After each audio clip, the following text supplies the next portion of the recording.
O livro sagrado, o livro de todos os tempos, o livro revelado para todas as nações.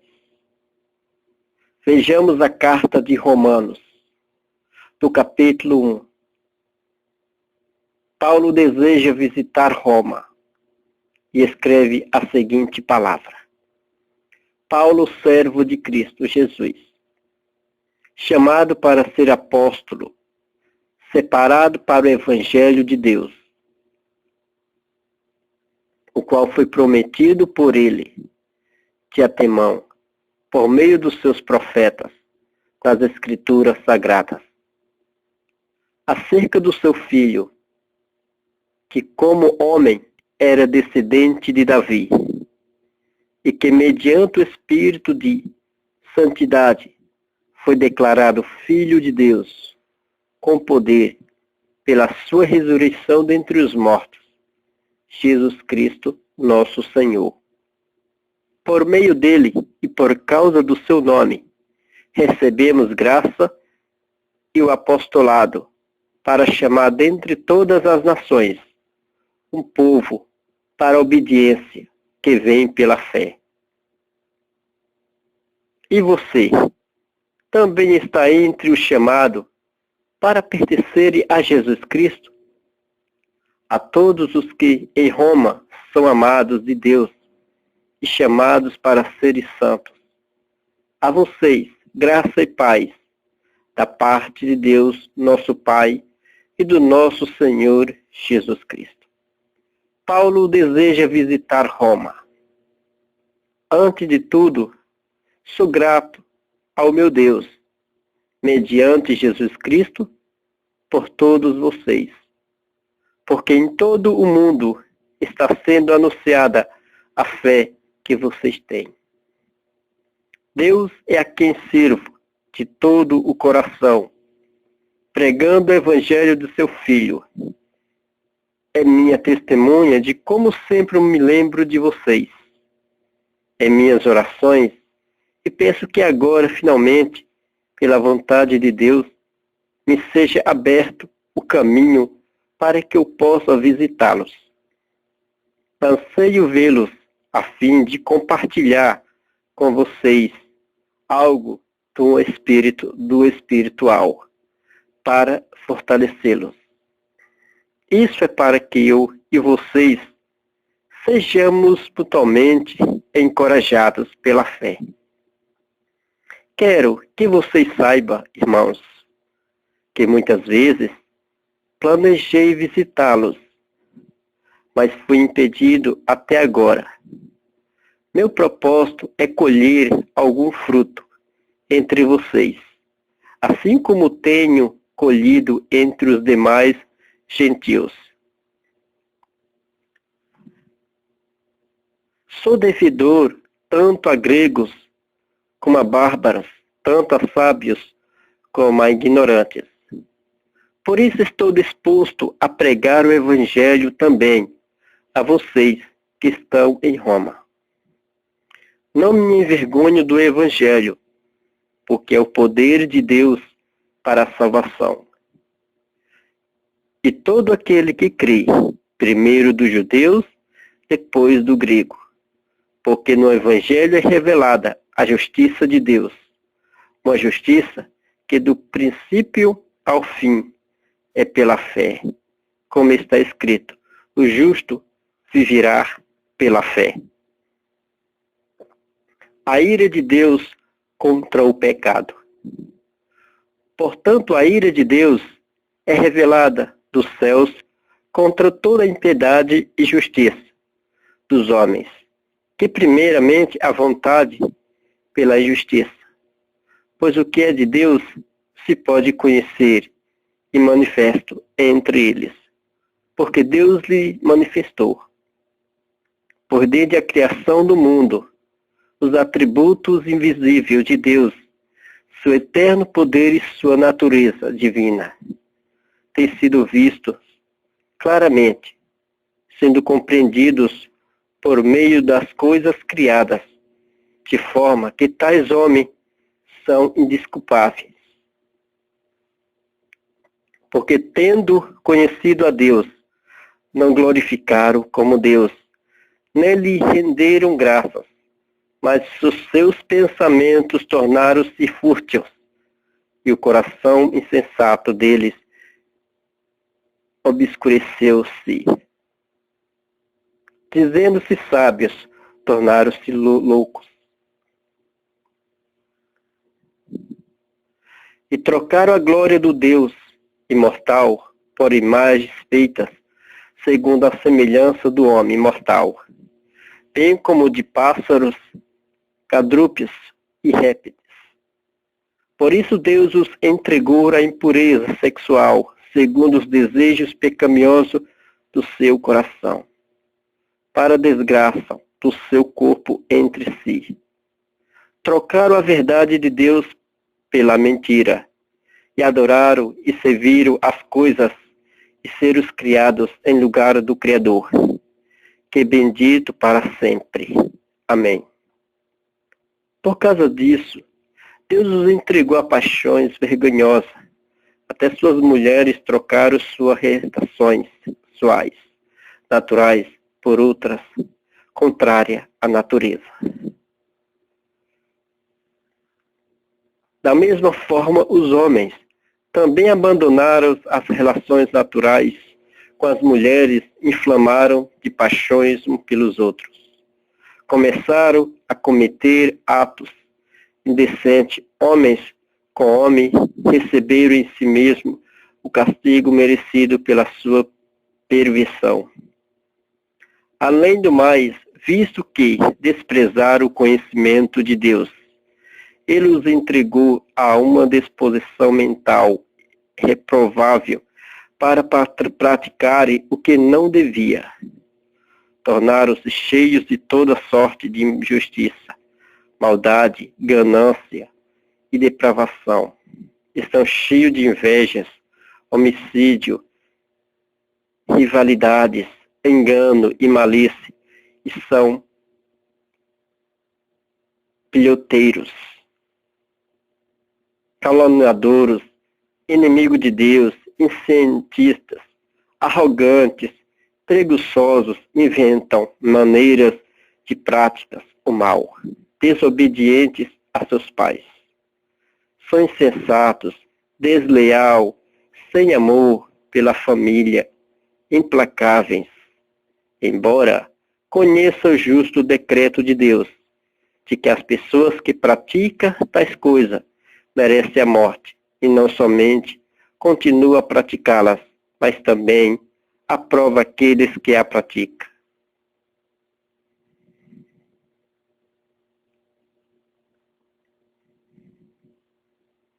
O justo julgamento de Deus. Portanto, você que julga os outros, indesculpável, pois está condenado você mesmo. Aquilo que julga, visto que você que julga, pratica as mesmas coisas. Sabemos que o justo de Deus, o juízo de Deus, contra os que praticam tais coisas e conforme a verdade. Assim, quando você, o simples homem, ou julga, mas pratica as mesmas coisas, pensa que escapará do juízo de Deus. Ou será que você despreza as riquezas da sua bondade, tolerância e paciência, e não reconhecendo que a bondade de Deus o levará ao arrependimento? Ou contudo, por causa da tua teimosia e do teu coração obstinado, você está acumulando a ira contra você mesmo, para que o dia da ira de Deus, ou quando se revelará o seu juízo e julgamento, e o justo, Deus retribuirá a cada um conforme o seu procedimento. Ele dará vida eterna aos que, persistindo em fazer o bem, busca a glória e a honra e a imortalidade. Mas haverá ira e indignação para que os que são egoístas, que rejeita a verdade e segue a injustiça. Haverá tribulação e angústia para todo ser humano que pratica o mal, primeiro para os judeus, depois para o grego. Mas a glória, honra e paz para todo o que o pratica, o bem primeiro para os judeus, depois para o grego. Pois em Deus não há parcialidade. Todo aquele que peca sem a lei também perecerá. E todo aquele que peca sobre a lei, pela lei será julgado. Porque não são os que ouvem a lei que são justos aos olhos de Deus, mas os que obedecem à lei, esses serão declarados justos. De fato, quando os gentios que não têm a lei praticam naturalmente o que ele ordena, torna-se lei para si mesmo, embora não possui a lei. Pois mostram que a exigência da lei estão gravadas em um coração.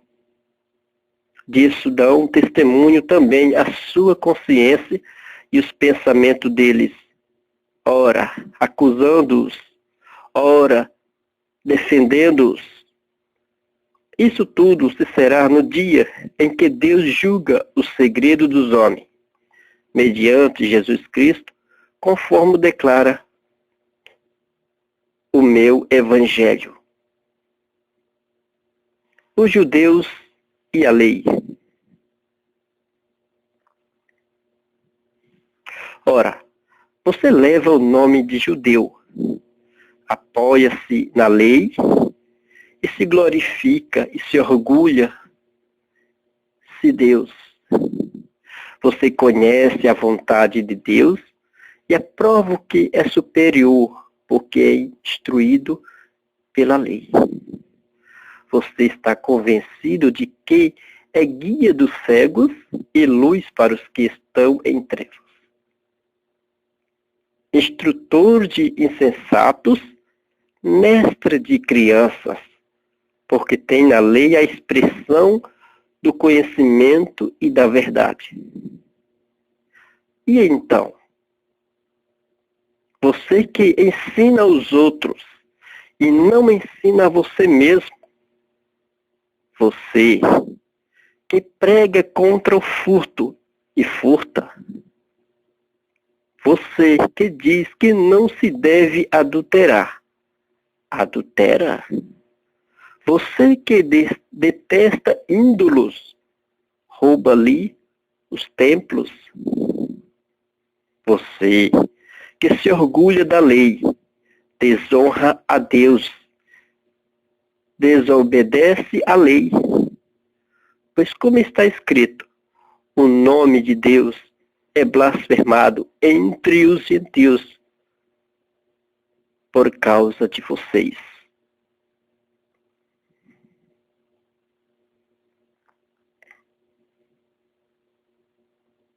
A circuncisão tem valor se você obedecer à lei, mas se você desobedecer à lei, a sua circuncisão já se tornou incircuncisão. Se aqueles que não são circuncidados obedecem aos preceitos da lei, não serão eles considerados circuncidados?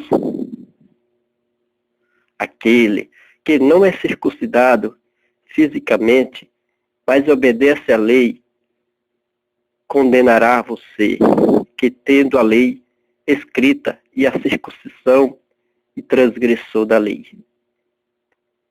Não é judeu? Quem é? Apenas exteriormente, e nem circuncisão a quem é meramente exterior e física. Não judeu é quem o exteriormente é circuncisão é operada no coração, pelo Espírito e não pela lei escrita. Para estes, o louvor não provém dos homens, mas de Deus.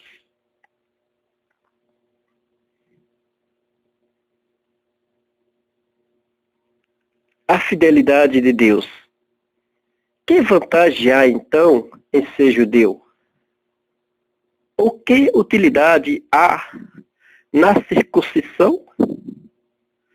Muita, em todos os sentidos, principalmente porque aos judeus foram confiadas as palavras de Deus.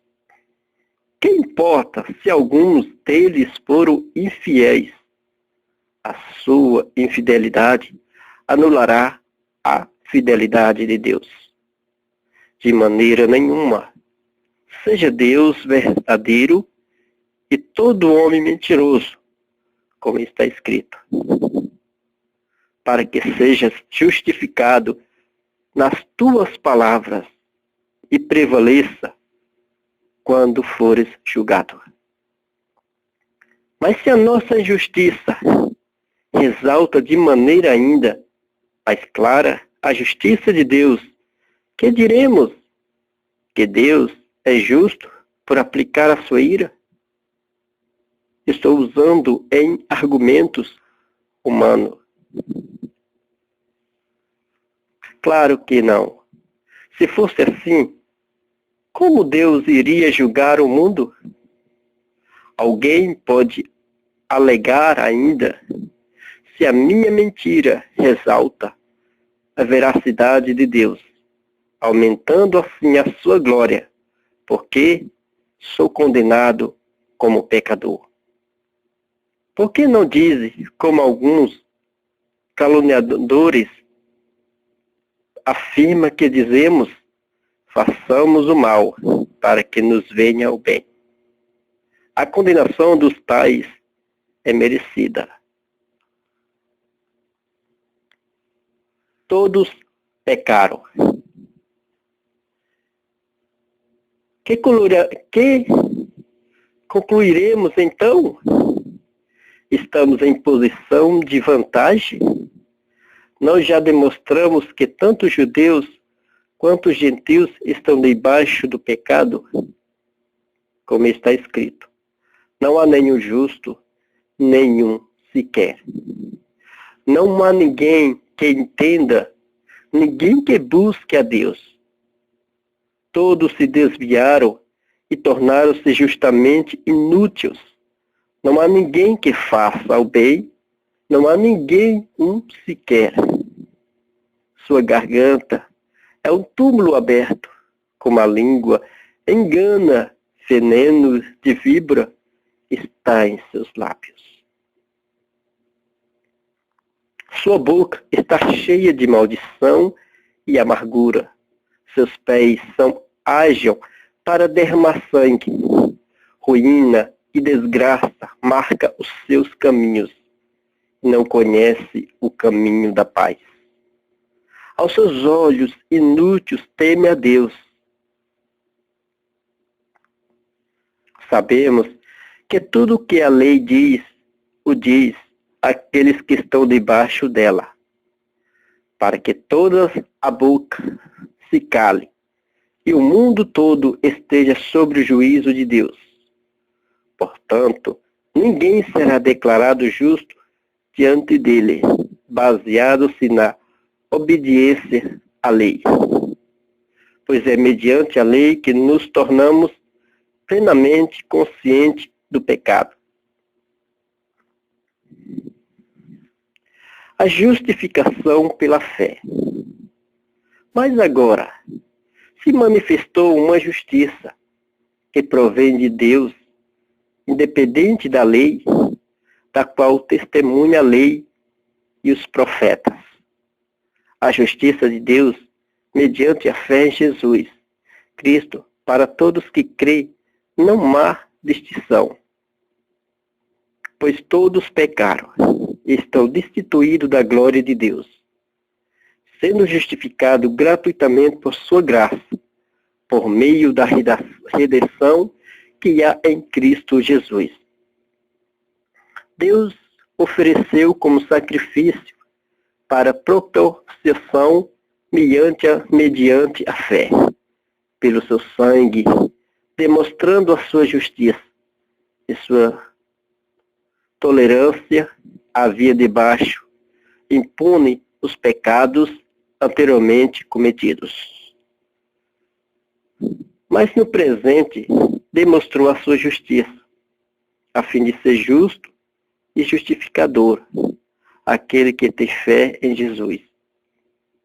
Onde está então o motivo de vangloriar, excluído, baseado em que? Princípio da obediência à lei? Não, mas no princípio da fé. Pois sustentamos que o homem é justificado pela fé, independente da obediência da lei. Deus é Deus apenas dos judeus? Ele não é também o Deus dos gentios? Sim, dos gentios também.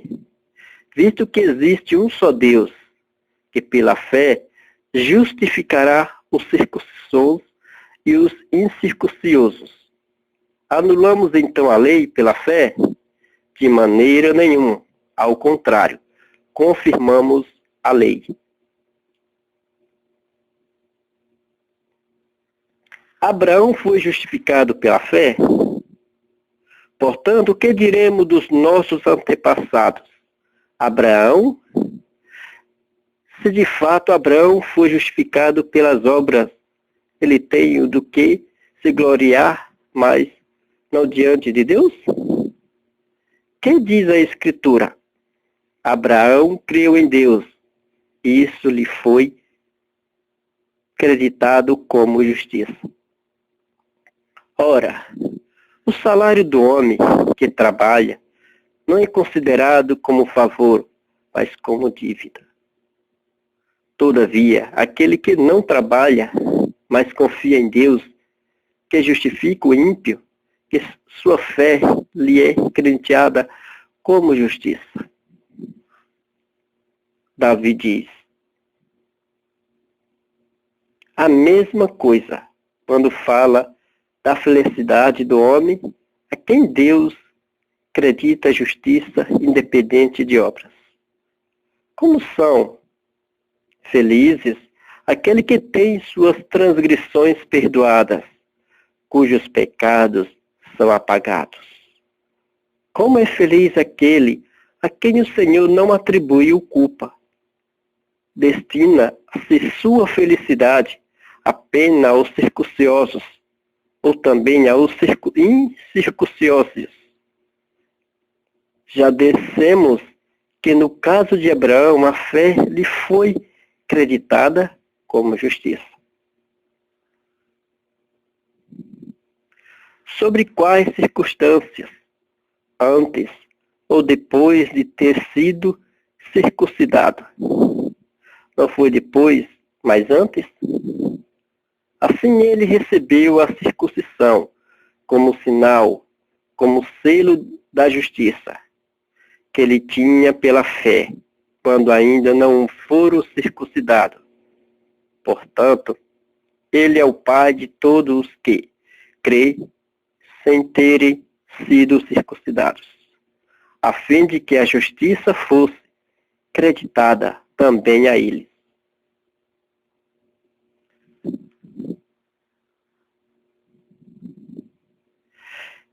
E é igualmente o Pai dos circunciosos, que não somente são circunciosos, mas também andam nos passos da fé que teve nosso pai Abraão antes de passar pela circuncisão. Não foi mediante a lei que Abraão e a sua descendência receberam a promessa de que ele seria herdeiro do mundo, mas mediante a justiça que vem da fé. Pois se os que vivem pela lei são herdeiros, a fé não tem valor e a promessa é inútil? Porque a lei produz a ira, e onde não há lei, não há transgressão. Portanto, a promessa vem pela fé, para que seja de acordo com a graça e seja assim garantida a toda a descendência de Abraão, não apenas aos que estão sobre a regime da lei, mas também aos que têm a fé que Abraão teve. Ele é o Pai de todos nós. Como está escrito, eu constituí Pai de muitas nações. Ele é o nosso Pai, e aos olhos de Deus, em quem creu, o Deus que dá vida aos mortos e chama a existência coisas que não existem como se existisse. Abraão, contra toda a experiência creu, tomando-se assim pai de muitas nações. Como foi dito a seu respeito, assim será a sua descendência. Sem mim, esfranquecer na fé, reconheceu que o seu corpo já estava sem vitalidade, pois já contava cerca de 100 anos de idade e que também o ventre de Sara já estava sem vigor. Mesmo assim não duvidou, nem foi incrédulo em relação à promessa de Deus, mas foi fortalecido em sua fé e deu glória a Deus, estando plenamente convencido de que ele era poderoso para cumprir o que havia prometido. Em consequência, isso lhe foi creditado como justiça. As palavras lhe foi creditado, não foram escritas apenas para ele, mas também para nós, a quem Deus creditará justiça, a nós que cremos naquele que ressuscitou dos mortos, a Jesus, nosso Senhor. Ele foi entregue à morte por nossos pecados, ressuscitando para nossa justiça e justificação. Romanos do capítulo 5. Paz e alegria. Tendo sido, pois, justificado pela fé, temos paz com Deus por nosso Senhor Jesus Cristo, por meio de quem obtivemos acesso pela fé a esta graça na qual agora estamos firmes e nos glorificamos na esperança da glória de Deus. Não só isso, mas também nos gloriaremos nas tribulações, porque sabemos que a tribulação produz perseverança. A perseverança, um caráter aprovado, e o caráter aprovado, esperança. A esperança não nos decepciona, porque Deus derramou seu amor em nossos corações, por meio do Espírito Santo, que Ele nos concedeu. De fato, no devido tempo, quando ainda éramos fracos, Cristo morreu pelos ímpios. Dificilmente haverá alguém que morre por um justo, embora pelo homem bom. Talvez alguém tenha coragem de morrer, mas Deus demonstra seu amor por nós. Cristo morreu em nosso favor, quando ainda éramos pecadores. Como agora fomos justificados por seu sangue, muito mais ainda, por meio dele, seremos salvos da ira de Deus. Se quando éramos inimigos de Deus, fomos reconciliados com ele, mediante a morte de seu Filho. Quando mais agora, tendo sido reconciliados, seremos salvos por sua vida. Não apenas isso, mas também nos gloriamos em Deus, por meio de nosso Senhor Jesus Cristo, mediante quem recebemos agora a reconciliação. Adão e Cristo. Portanto, da mesma forma como o pecado entrou no mundo por um homem, e pelo pecado a morte, assim também a morte veio a todos os homens, por todos os pecados. Pois antes de ser tratada a lei, o pecado já estava no mundo, mas o pecado não é levado em conta quando não existe lei. Todavia, a morte reinou desde o tempo de Adão até o de Moisés, mesmo sobre aquele que não cometeram pecado, semelhante à transgressão de Adão, o qual era o tipo daquele que haveria de vir. Entretanto, não há comparação entre a atividade e a transgressão de fato.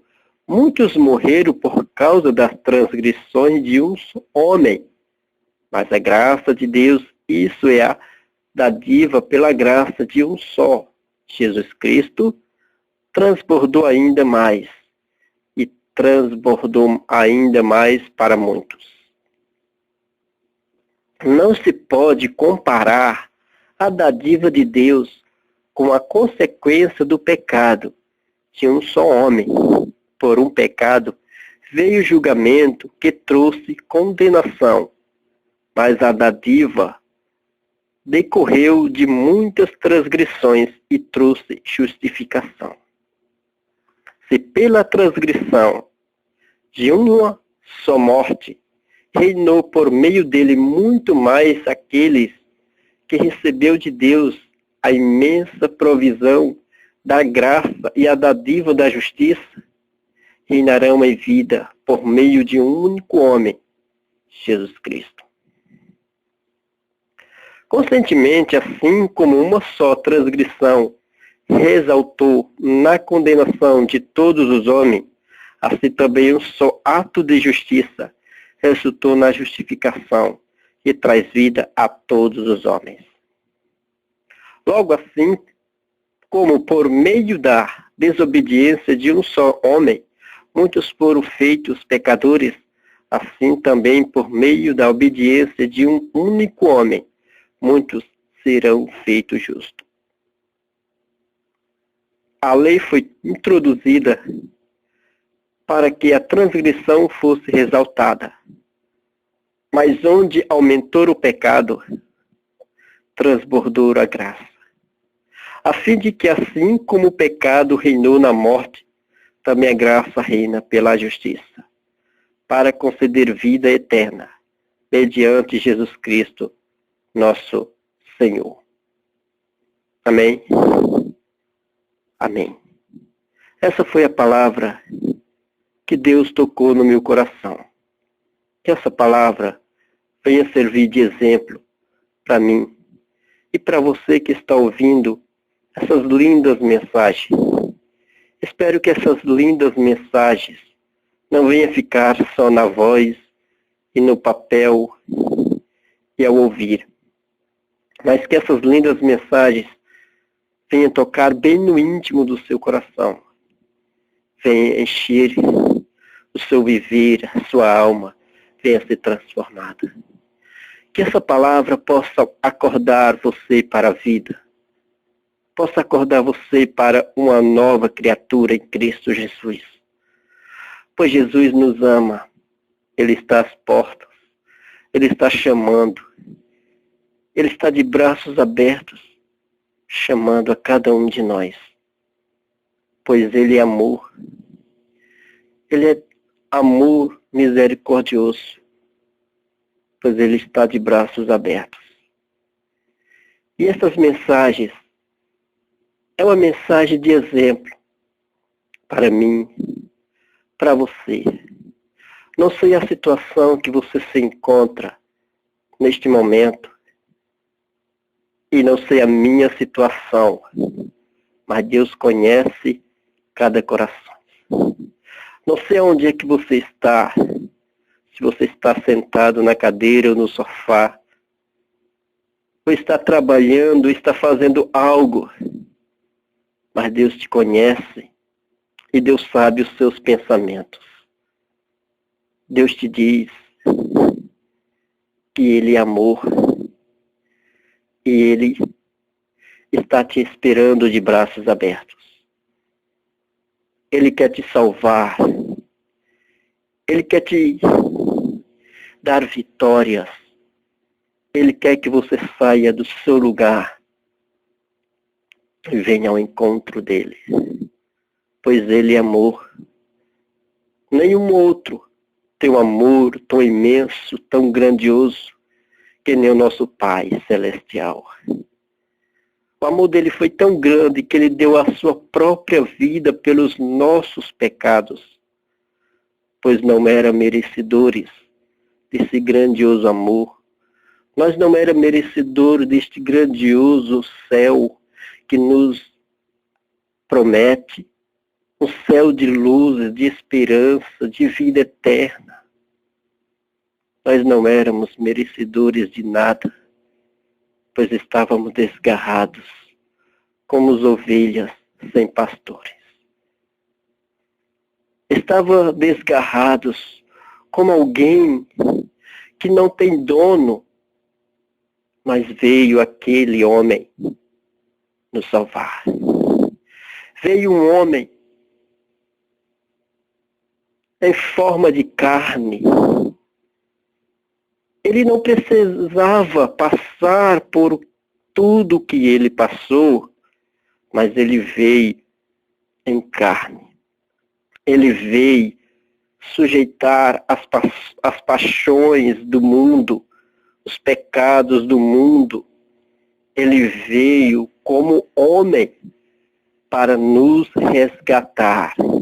Ele veio mostrar que como ele teve a capacidade de ser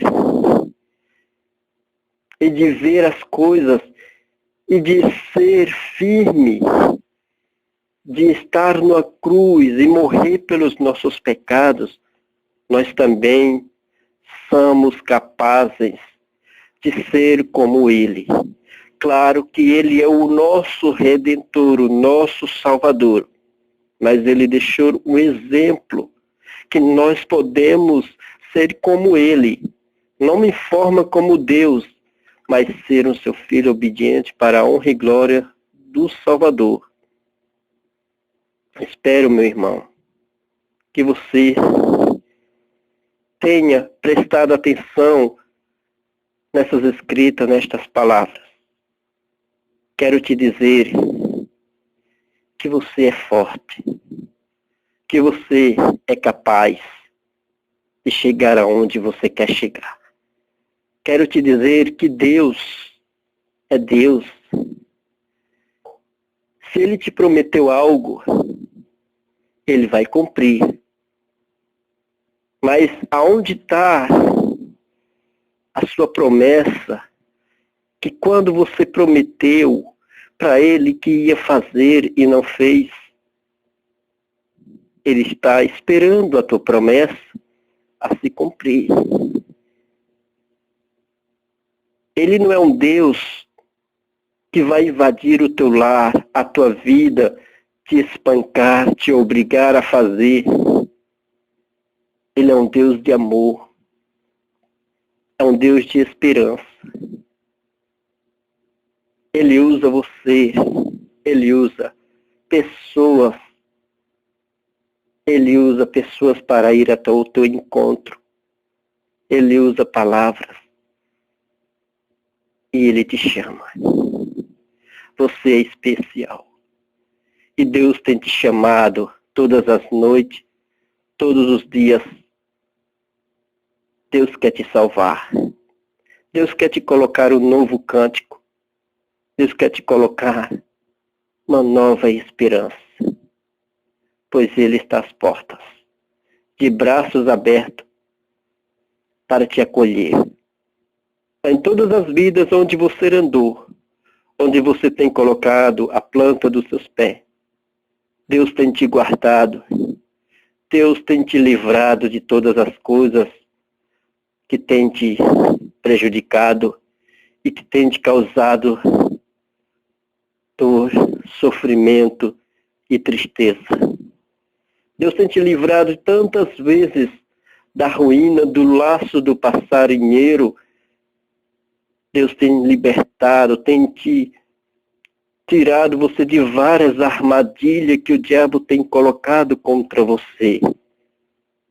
Deus tem estado contigo todas as horas e todos os momentos, e Ele nunca te abandonou e nunca te abandonará, porque você é um vaso escolhido por Ele.